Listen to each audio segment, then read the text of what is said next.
Quantitative ba or qualitative? Ito talaga yung isa sa pinaka-common na tanong ng students kapag nagsisimula ng research. At minsan, dito pa lang, nalilito na agad sila. Kasi paano mo malalaman kung numbers ba ang kailangan mo o stories and experiences?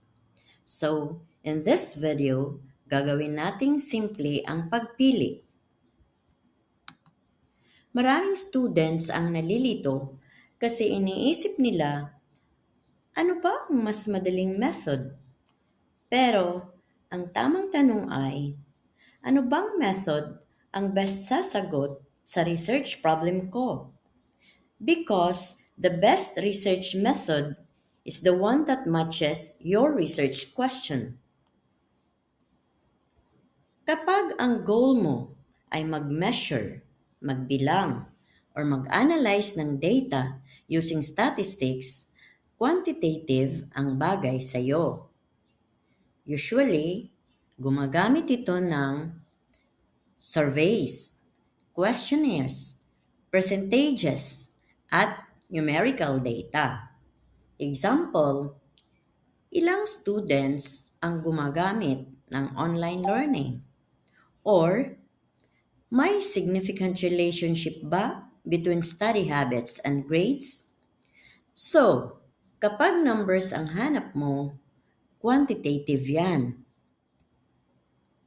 Pero, kapag gusto mong maintindihan ang feelings, opinions, experiences, or perspectives ng tao, qualitative naman ang gamitin mo.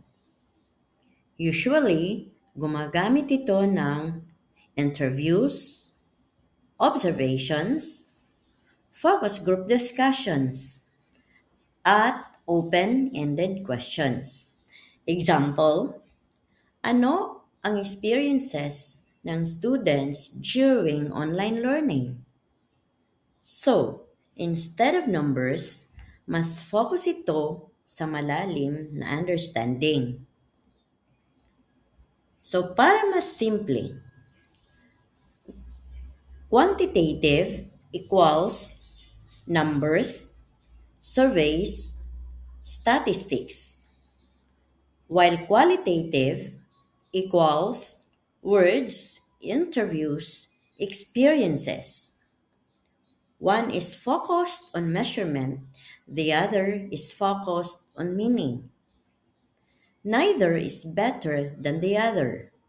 Depende talaga yan sa research problem mo. So, before choosing quantitative or qualitative, always ask, ano ba talaga ang gusto kong malaman? Because when your method matches your problem, your research becomes clearer, easier, and stronger.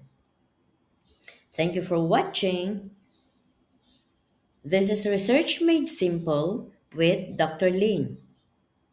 Subscribe, follow, and like.